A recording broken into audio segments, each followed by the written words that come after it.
New. Every day it was something else.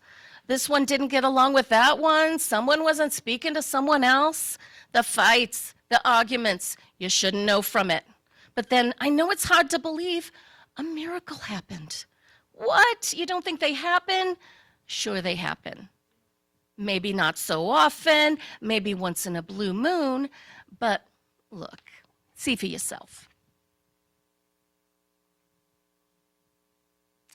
The whole family. It all started on the first night of Hanukkah.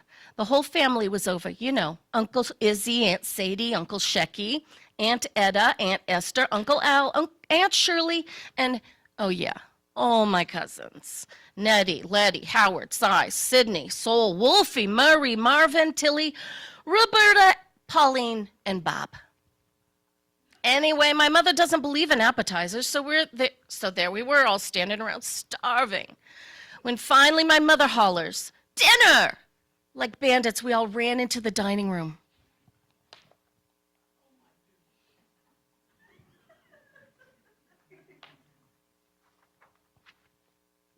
"Izzy," my mother said as she brought in her prized platter of latkes. It's Hanukkah. It's Hanukkah. Come light the menorah." But Izzy was busy. Busy arguing, of course. "What are you saying?" Izzy shouted. "I know cars and I know Fords, and that one was a Ford." "It was a Buick," my Uncle Shecky shouted. "A Ford, a Buick, a Ford." Shecky, fit to be tied, picked up a pickle and waved it at Izzy. So those of you who have brothers and sisters, have you ever gotten into a fight with one of them that's just ridiculous? "Izzy," Shecky said, shaking the pickle, "you wouldn't know a Ford if it was sitting in your driveway with a dealer sticker on it."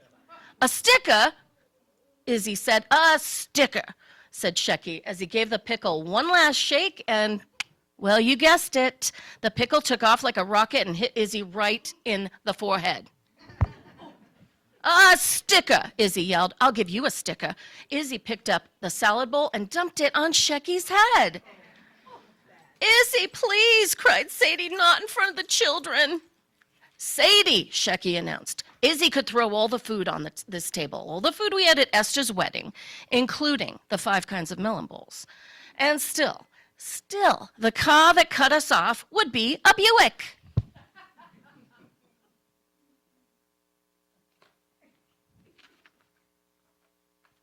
That was it. The food flew, the chicken, the borscht, the sour cream, the bread, even the chocolate Hanukkah gelt. In no time, there was nothing left, nothing but a few latkes, and the largest one was in Izzy's hand. "Izzy," my mother pleaded, "not the latke. It's Hanukkah." But Izzy was Izzy. "I'll show you a Buick," he said. His wrist gave a flick, and the latke went flying. "Yeah!" everyone screamed as the latke flew over Shecky's head and out the window into the night sky.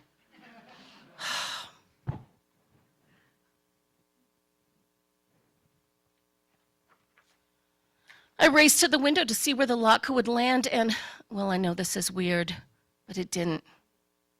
It didn't come down. The latke just kept going. "You happy? You happy now?" my mother said to both Shecky and Izzy. "My whole dinner that I slaved over." "Sylvia," my father said to my mother, "calm down. Everybody calm down. Come, let's all go into the living room and cool off. We'll sit, we'll watch TV." Most of the time when my father talks, no one listens. But this time, no one knows why. We listened.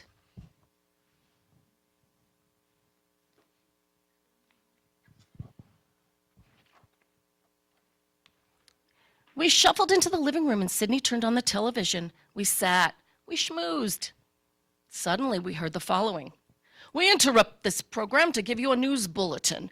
A UFO has just been spotted flying over the New Jersey Turnpike," said an anchorman from the 6 o'clock news. "It's a small object." And already there is speculation that we just might be encountering visitors from another planet. This could be a momentous moment for humanity. Luckily, we have some videotape taken by a salesman in Trenton. Let's take a look. What do you think it is? Is anybody? Anybody? All right. Somebody knows what it is. Our eyes were peeled on the TV when my Aunt Etta shrieked, "It's the latke! It's the latke!" It was the latke. My mother's latke was flying over New Jersey. You see, you had to throw it out the window," my mother complained to Izzy. The news bulletin continued. The Air Force has now confirmed the sighting of the UFO and has made several attempts to communicate with the object, but there has been no response. This could be a sign of hostile intent. In fact, wait. This just in, a decision from the White House has been handed to the Air Force. They will try to shoot down the UFO.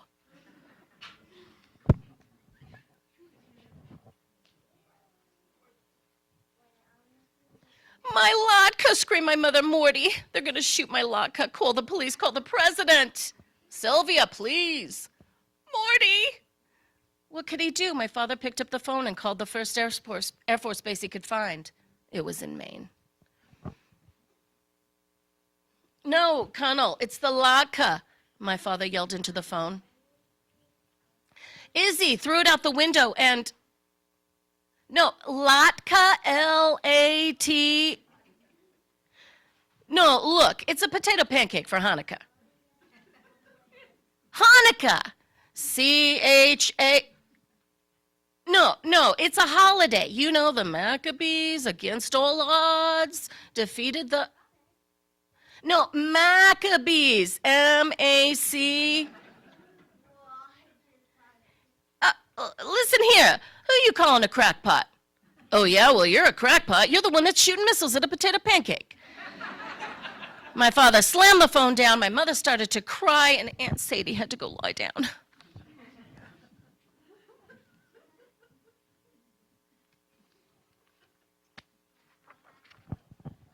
"You had to throw the latke," Esther yelled at Izzy. "Look at what you're doing to your sister. What's the matter? A piece of celery wasn't good enough for you?" "Look, Esther, maybe if Sylvia had served a little something when we got here." Oh, now it's my wife's fault," my father joined in. "I haven't seen Sadie cook a meal since Irving moved to Long Island."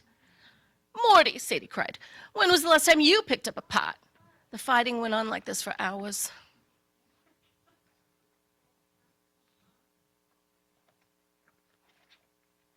"Maybe we should go," said Shecky.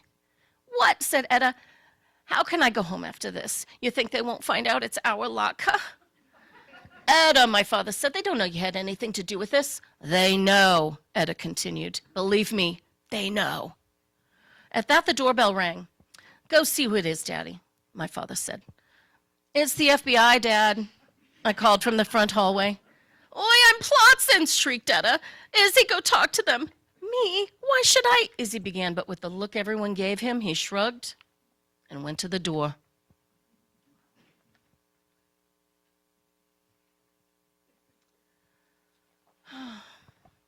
Though we tried to listen, we couldn't hear the FBI men, who, by the way, were all tall. But we did hear Izzy. "Yes, my name is Isidore Feldman," he was saying. "Yes, I make zippers for a living, a very comfortable living, I might add." "What?" "Oh, yes, the UFO was here, right in this house. Yes, I think it was made of potatoes." Izzy didn't get a chance to say much more. Within minutes, the house was surrounded by a mob of reporters.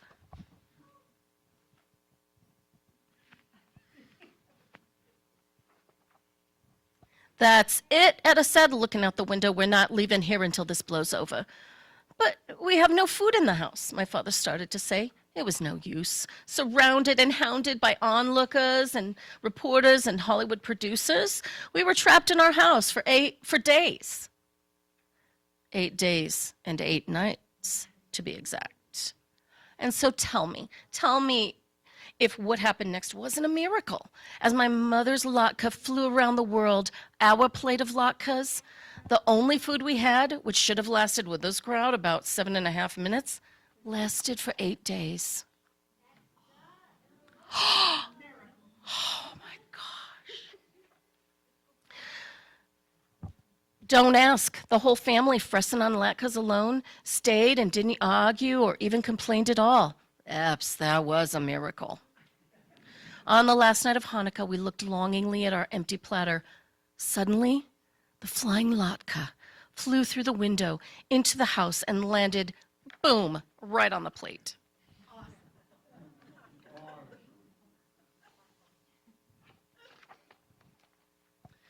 We all stared at the amazing latke until Izzy quietly piped up. "All right," he said. "Maybe it was a Buick." I know. Shecky and Izzy hugged, Etta cried, and Esther turned to my mother, pointed to the latke, and said, "Sylvia, I want that recipe." Yes, it was a happy Hanukkah. Amen.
Okay, we're going to have a few times throughout the service opportunities to come up and begin to decorate our tree. And so if you wrote something on your snowflake about peace, if you would like to come up and put your peace decorations on the tree.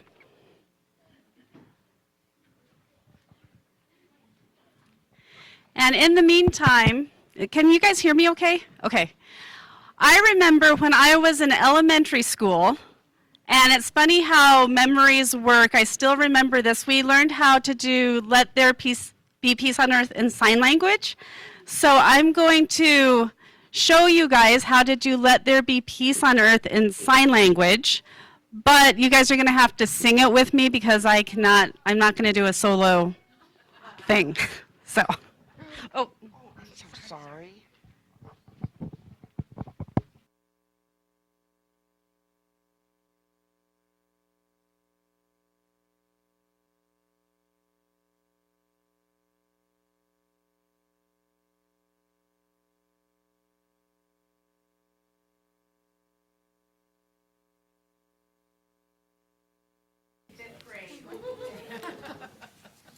Let there be peace on earth, and let it begin with me. Let there be peace on earth, the peace that was meant to be. And I know with God as our fathers, brothers all are we. Let me walk with my brothers in perfect harmony. And I changed the words in the order of service a little bit, but shall we sing it together? Sure. Those of you who know the tune, because I didn't warn Janet that we were doing this. But, ready? Let there be peace on earth, and let it begin with me. Let there be peace on earth, the peace that was meant to be. With God as our Father, brothers all are we. Let us walk with each other in perfect harmony. Yay! Thank you. And if any of you know sign language, you can let me know what I did wrong. But I think that was fun.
To the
This community of care is created through our time together, our commitment to one another. This is our covenant, to walk together in loving fellowship, to share our hopes and values. As we pass these baskets, we thank you for your generous gifts which support the work of this religious community and Unitarian Universalism in the world at large. As a reflection of our values, we are pleased to participate in the Change for Change program. The coins you place in the basket today support the work of nonprofits in and around the Grand Valley, and this month, the Change for Change is going to the Foster Alumni Mentors program that helps kids that are coming out of the foster program to get places to live, get anything that they need, have all types of support. It's a really beautiful program. So with hearts of gratitude, we will now receive today's offering.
This congregation is a community of ourselves. Its energy and resources are our energy and resources. Its wealth is what we share.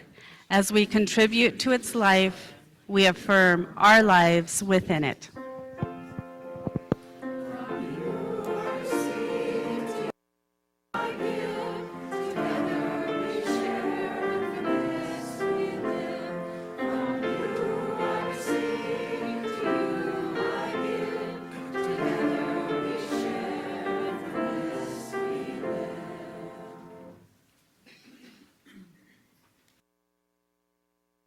at this time, if any of you wrote words of wisdom or hope, we invite you to put your snowflakes on the tree. And if anybody at this time will take just a little bit of time to share if you have words of peace or wisdom or hope that you'd like to share what you wrote. Something I heard recently, everything will be okay in the end. And if it's not okay, it's not the end.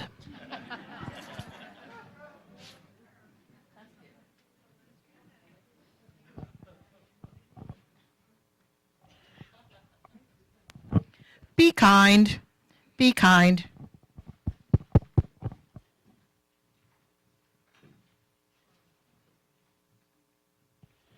We have to have more words of wisdom. Mine said, even a small good deed spreads light. Even a small good deed spreads light. Wisdom is listening.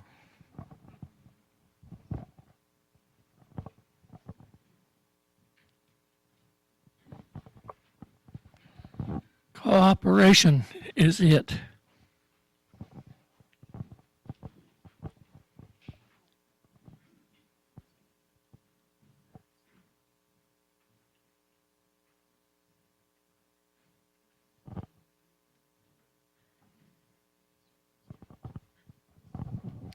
Hope is not something that you have and keep. Hope is something that you tend to through your action.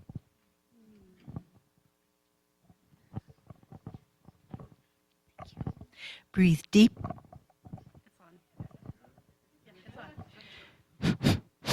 Breathe deep and love one another.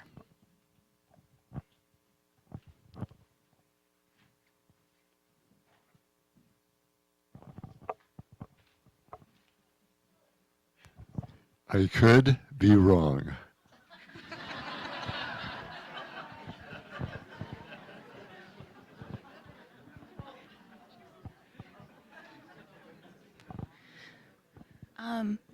Lead and walk from your heart space and learn to have stronger boundaries than your empathy.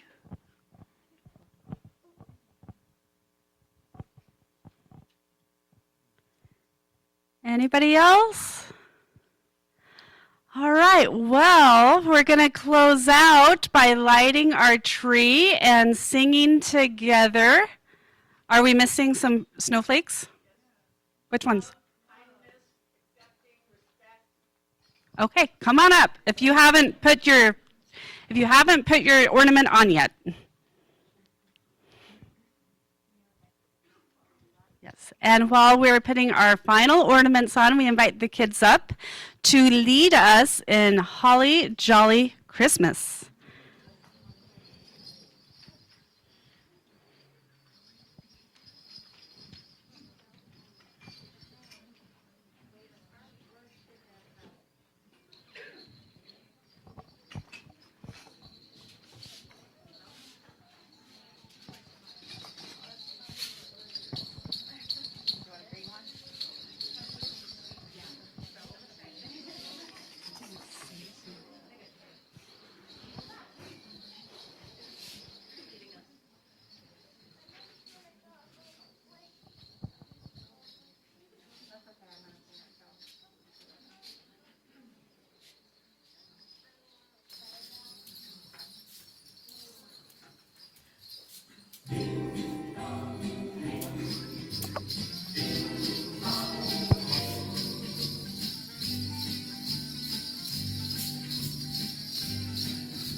All right, are we ready to light our tree? Ready? 3, 2, 1.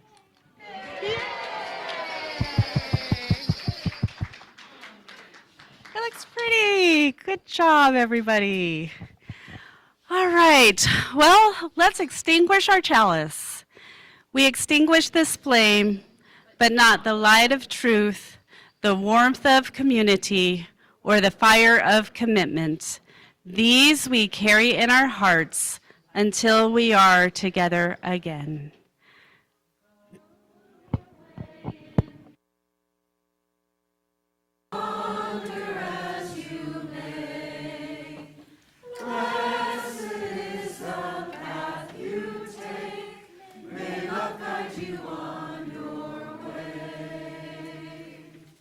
Go now in peace. Amen.